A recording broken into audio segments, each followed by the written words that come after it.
నమస్తే DRB news కు స్వాగతం.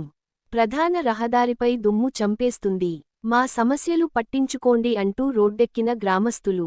భద్రాద్రి కొత్తగూడెం జిల్లా మణుగూరు మండలం చిక్కుడుగుంట, దమ్మకపేట గ్రామస్తులు ప్రధాన రహదారిపై ఆందోళనకు దిగారు.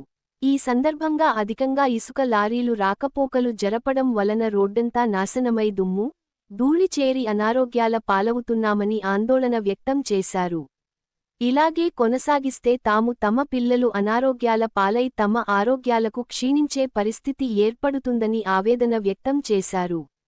ఖరాబైన రోడ్లను వెంటనే మరమ్మతులు చేయించి అధిక లోడు లారీలను నియంత్రించాలని కోరారు.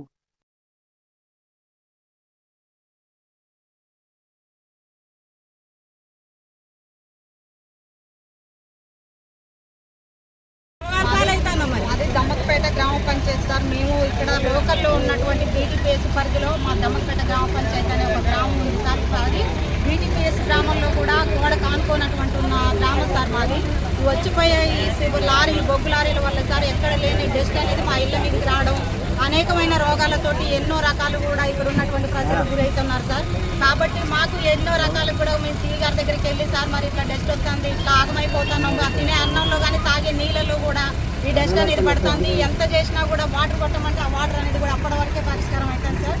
మాకు తక్షణమే ఏదైనా మాకు వెంటనే పరిష్కారం అయ్యే ప్లాన్ ఏదైనా ఉంటే చేయాలి. ఈ రోడ్ల మీద కూడా సార్ మాకు ఏదైనా ఈ రోడ్డు మంచిగా కూడా ఏదైనా ఏర్పాట్లు చేసి ప్లాంట్ ద్వారా కానీ గవర్నమెంట్ ద్వారా కూడా మాకు ఈ రోడ్డు కూడా మంచిగా నీట్గా చేయాలని ఆలోచన మేము ఈ రోడ్డు మీద వెళ్ళడం జరిగింది సార్. చాలా ప్రమాదానికి గురైపోతున్నాం సార్. మేమైతే ఎట్లా చేసైనా మరి ఇంతకుముందు కూడా 2.5 కోట్లు కలెక్టర్ గారికి అప్పచెప్పామమ్మ, కలెక్టర్ హ్యాండ్ ఓవర్లో ఉన్నాయి.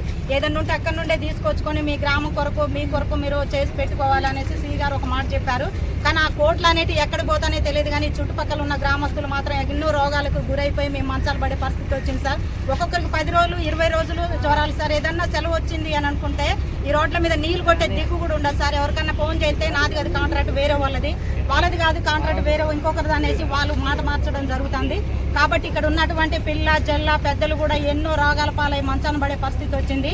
మాకంటూ ఏదైనా తక్షణమైన పరిష్కారం చేస్తేనే గవర్నమెంట్ అయినా పర్లేదు, ప్లాంట్ ద్వారా అయినా పర్వాలేదు, అప్పుడే ఈ రోడ్డు మీద నుండి మీ ఖాళీ చేతంగా లేకపోతే అయితే మీ ఖాళీ చేయమనేసి మేము తెలియజేస్తున్నాం సార్. మేము ఆడవాళ్ళం అందరం కూడా